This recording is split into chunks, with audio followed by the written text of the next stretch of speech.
Hello बच्चों।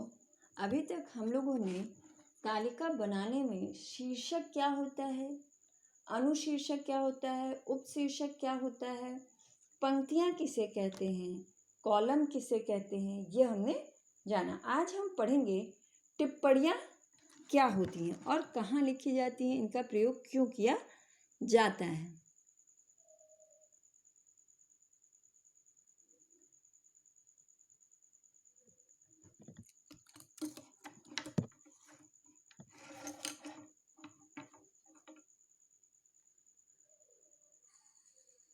टिप्पणियाँ, यदि तालिका में दिए गए आंकड़ों या तथ्यों के संबंध में कोई स्पष्टीकरण दिया जाना है तो तालिका में टिप्पणियाँ दी जाती हैं। यानी कि जब हम डाटा कलेक्शन करते हैं तो जो आंकड़े हमें प्राप्त होते हैं उनसे जब हम तालिका बनाएं तो उन आंकड़ों के बारे में यदि कोई विशेष बात, कोई स्पष्टीकरण हमें देनी होती है तो हम किसके माध्यम से देते हैं?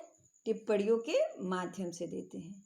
इन टिप्पणियों में यदि कोई विशिष्ट अपवाद या किसी विशेष संख्या को दर्शाना हो तो कोई चिन्ह जैसे कारक आदि लगाकर यह स्पष्ट कर देना चाहिए कि अमुक टिप्पणी अमुक आंकड़े से संबंधित है। यदि जब हम किसी विशेष आंकड़े के बारे में कुछ बताना चाहते हैं तो हमें आंकड़े पर कुछ विशेष तरह का चिन्ह लगा देना चाहिए। जैसे कई बार क्या होता है, हम बुक्स में देखते हैं कि इस तरीके का फ्लावर बना होता है, तो इसका क्या अर्थ है? और यही निशान जो है उस टिप्पणी पर बना होता है और उस टिप्पणी के से जुड़े उस आंकड़े पर, ताकि यह पता चल सके कि इसी अमुक आंकड़े की टिप्पणी दी गई है। टिप्पणी दो प्रकार की होती है। टिप्पणियाँ कितने प्रकार की होती हैं? दो प्रकार की। पहला है हेड नोट या टिप्पणी। हेड नोट या टिप्पणी।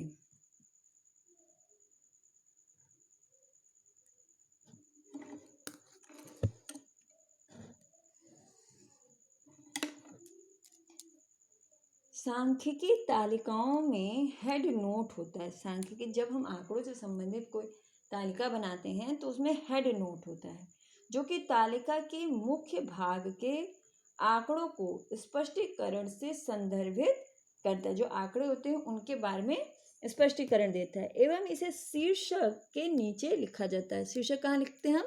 ऊपर। जैसे ये टिप्पणी का शीर्षक, ये टिप्पणी क्या है हमारा? इसका शीर्षक जो आज हम पढ़ा रहे हैं उसका शीर्षक क्या है? टिप्पणी। तो अब हमें कुछ आंकड़ों के बारे में यदि कोई स्पष्टीकरण देना है तो हम इस जगह पर देंगे, शीर्षक के नीचे। सामान्यतः इसे कोष्ठक में लिखा जाता है। कोष्ठक क्या? इस तरीके से कोष्ठक में टिप्पणियों को लिखा जाता है। उदाहरण, माप की इकाई सामान्यतः हेड नोट के ऊपर में लिखी जाती है, जैसे लाखों में या टनों में। जब हम कोई चीज़ लिखते हैं तो वो लाखों में है कि टनों में, तो यहाँ पर हेड नोट टिप्पणी में लिखते हैं हम। फिर दूसरा है पाद टिप्पणी या फुट नोट। दूसरा क्या है?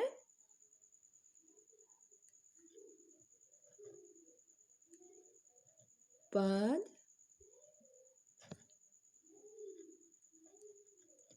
नोट, पाद टिप्पणी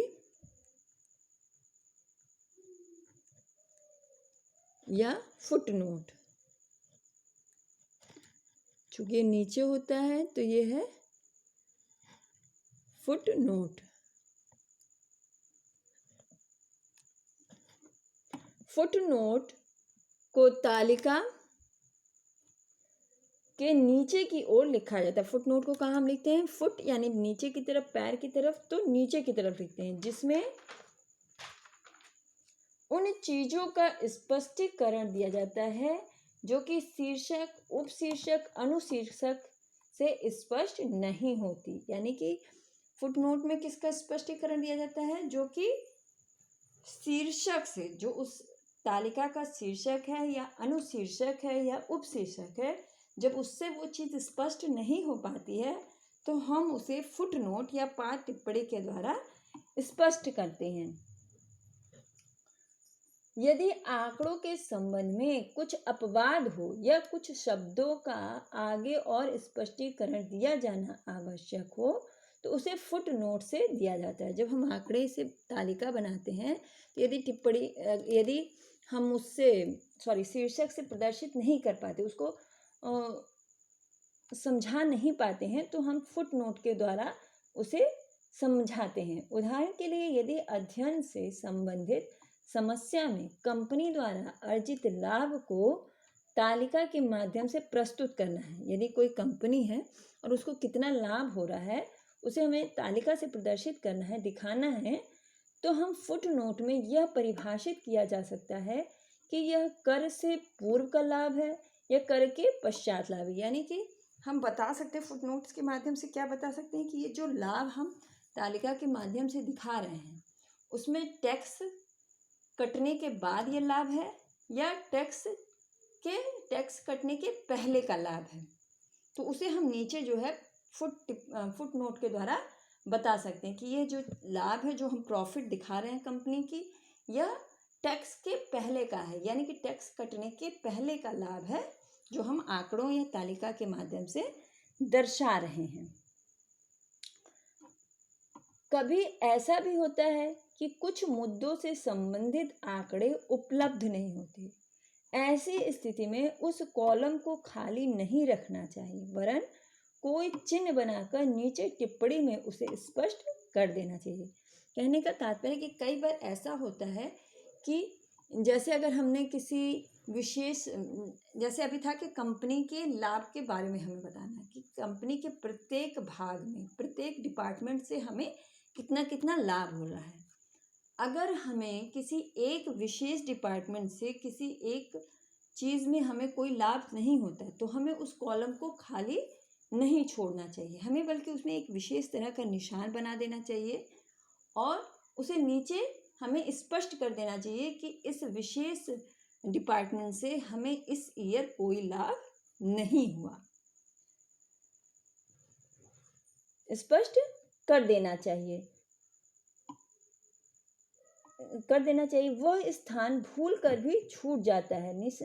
अतः आंकड़ों की अस्पष्टता की स्थिति में उनका स्पष्टीकरण दिया जाता है। यद्यपि विद्वानों का यह भी मत है कि आंकड़ों को इस प्रकार प्रस्तुत किया जाना चाहिए ताकि टिप्पणी की आवश्यकता ना पड़े।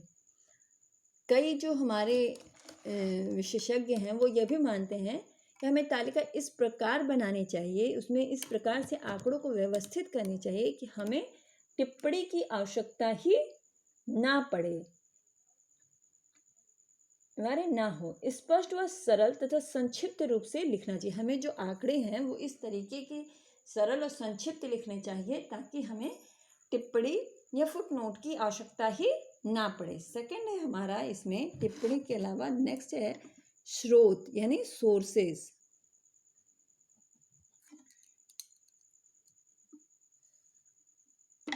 तालिका के अंत में तालिका से प्रयुक्त आंकड़ों के स्रोत का उल्लेख किया जाता है। जब हम पूरा तालिका बना लेते हैं तो उसके नीचे जो है हम सोर्स लिखते हैं कि हमें ये जो आंकड़े हैं वो कहाँ से प्राप्त हुए हैं। आंकड़ों की प्राप्ति का मूल स्रोत पूर्ण रूप से लिख देना चाहिए। आंकड़े हैं मुख्य रूप से कहाँ से प्राप्त हुए हैं यह पूरी तरीके से हमें कहाँ लिखना चाहिए, स्रोत में, सोर्सेस में लिख देना चाहिए, ताकि यदि कोई आंकड़ा गलत लगता है तब प्राप्त स्रोत से उसकी विश्वसनीयता देखी जा सके। स्रोत क्यों लिखते हैं कि जब हम कभी किसी बात में, ये जो भी हम रिसर्च करते हैं, जो भी हम शोध करते हैं, तो ये फ्यूचर के लिए करते हैं, यह फ्यूचर में सेफ रहे, इसके अनुसार जब कभी उस तालिका से संबंधित उस विशेष किसी आंकड़े में कोई हमें डाउट होता है तो जो स्रोत होते हैं उनसे हम उस तालिका के विषय में स्पष्टीकरण प्राप्त कर सकते हैं, विश्वसनीयता प्राप्त कर सकते हैं तथा उसमें सुधार भी, अगर वो गलत होता है तो उसमें हम सुधार भी कर सकते हैं। अब सबसे पहले हम जानेंगे कि किस प्रकार तालिका बनाई जाती है, उसमें ये सारी चीज़ें किस प्रकार से लगाई जाती हैं। सबसे पहले हो गया तालिका क्रम यानी कि तालिका का नंबर। इसमें हम लोगों ने पढ़ा था कि अगर पहले टॉपिक की तालिका है पहले टॉपिक का अगर चौथा तालिका है, पहले टॉपिक में यदि 5 तालिका हैं और ये हम चौथी तालिका बनाते हैं तो इस प्रकार से लिखते हैं। फिर उसके नीचे हम शीर्षक लिखते हैं कि किस चीज़ से संबंधित हम ये तालिका बना रहे हैं। शीर्षक लिखने के बाद हम इस तरीके से इसको बनाते हैं। यहाँ पर हम लिखेंगे हेड नोट। हेड नोट कौन से? जो आंकड़ों से, हेड नोट जो आंकड़ों से संबंधित होती है उसको हम यहाँ ऊपर शीर्षक के नीचे लिखते हैं।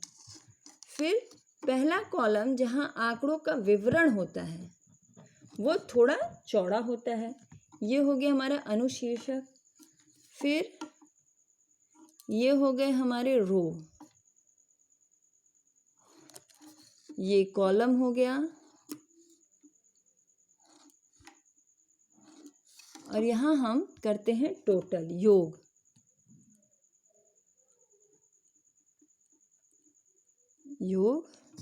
और यहाँ भी हम करेंगे योग। और चूंकि ये हमारा छोटा हो गया तो हम यहाँ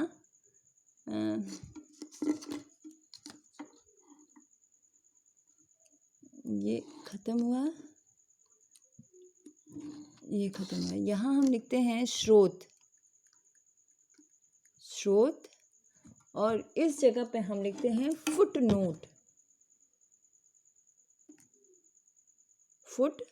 नोट। ये हमारा कंप्लीट हुआ। तो यहाँ हम जैसे जो यहाँ विवरण लिखते हैं उसके बारे में, जैसे ये हो गया हमारा इस पुरुष और ये स्त्री हो गई, और यदि प्रतिशत है इसका तो प्रतिशत, यहाँ योग। फिर इसके बारे में ये विवरण लिखते हैं हम, साक्षरता, हाई स्कूल पास हैं, स्कूल, इंटर, स्नातक या परास्नातक। तो इस तरीके से हम तालिका बनाते हैं। ये इसका विवरण हो गया। तो कितने, किसी कॉलोनी में ये शीर्षक हो जाएगा कि बनारस शहर में कितने पुरुष तथा बनारस शहर के नागरिकों की साक्षरता, ये शीर्षक हो जाएगा। फिर वहाँ पे साक्षरता लिख सकते हैं हम, कितने कितने हैं, कितने साक्षर, कितने हाई स्कूल पास हैं, कितने स्त्रियाँ हाई स्कूल पास हैं, कितनी इंटर, इस तरीके से। और इसका योग करेंगे, फिर यहाँ इसका योग करेंगे, यहाँ फुट नोट डालेंगे, और यहाँ सोर्सेज कि किन सोर्सेज के द्वारा हमने ये आंकड़े प्राप्त किए जो साक्षरता को दर्शाते हैं। तो इस तरीके से जो है हम